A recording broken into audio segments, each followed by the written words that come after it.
Приветствуем наших подписчиков и гостей канала Эзотерика для тебя. Друзья, мы вас всех приветствуем в изобилии и достатке. Сегодня в этом видео мы поговорим о заговоренных вещах, о том, чем грозят подброшенные предметы и вещи, как их найти и что с ними делать, особенно если вы нашли такие вещи у порога своего дома или в самом доме. Поэтому обязательно досмотрите это видео до конца, много полезной и важной информации. А прямо сейчас подпишитесь на канал Эзотерика для тебя, ставьте лайк этому видео и обязательно поделитесь этим видео с теми, кому эта информация будет полезна и важна. Знаете, подклад – это предмет, через который на человека или на семью наводят порчу.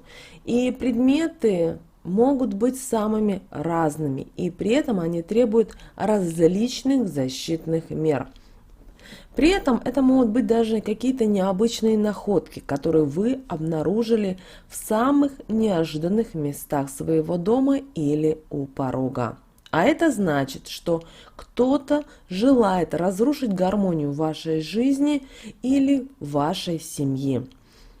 Если вы нашли искусственный цветок, то будьте осторожны, потому что это не самая хорошая вещь, особенно если, например, она обнаружена в цветочном горшке, где у вас посажены живые цветы. Дело в том, что живые растения в квартире олицетворяют жизнь. Они не только очищают воздух, но еще и дают хозяевам новые силы. А искусственные цветы, они мертвые, и их обычно носят на могилы. И если ваш враг или ваш недоброжелатель хочет, чтобы жизнь ушла из конкретного дома, он подкладывает туда искусственный или неживой цветок. Совершенно не обязательно, что кто-то должен уйти из жизни. Не стоит сразу паниковать. Просто у домочадцев может пропасть желание жизнь, исчезнет оптимизм, люди лишаются просто жизненных важных сил. Конечно, возникает вопрос, а как правильно обезвредить такой искусственный цветок? Найденный цветок нужно выбросить. Причем нужно стараться сделать это так, чтобы не трогать его руками. Если получится, отнесите его на кладбище, потому что там ему самое место. Если нет, то просто на помойку. И, избавляясь от него, скажите следующие слова. «Мне душу не береди, зла никому не желаю, но и себя в обиду не дам. Ключ, замок, язык». Когда дело будет сделано, можно приступать теперь к созданию защиты для своей семьи. Если подклад вам сделали в цветочный горшок, то защищать сначала нужно живые цветы, потому что они становятся для вас своеобразным оберегом. Для этого купите свежей, хорошей земли и подсыпьте по горстке голыми руками в каждый цветок, который растет в вашей квартире. Делайте это со следующими словами. «Жизнь вдыхаю, смерть забираю. Все живое приди, надолго останься, все мертвое поди прочь, туда, где ночь. Под защитой я останусь и в беду не попаду. Аминь, аминь, аминь». Эти слова мы с вами произносим 3 раза. И последнее, после проведения именно этого очистительного обряда, ни в коем случае не приглашайте никого в вашу квартиру в течение 2 месяцев. То есть ни в коем случае не приглашайте тех людей, которые, возможно, могут вам нанести вред. Или, возможно, вы считаете, что есть люди, что вы всем доверяете, со всем дружите, но постарайтесь тогда в течение этих 2 месяцев никого не приглашать в свой дом или квартиру. Также вы можете приобрести кактусы, потому что именно колючки кактусов не переносят сущности, которые должны внедрять в жизнь программу порчи. И программа таким образом не срабатывает. В 4 углах на полу устанавливаете кактусы одного вида, и тогда они будут контролировать весь периметр помещения и все пространство. После помещения опасного предмета в непосредственную близость от человека деструктивная энергетика начинает пагубно влиять, вызывая проблемы в семье. Возможно, ухудшается состояние здоровья, аварии, смерти.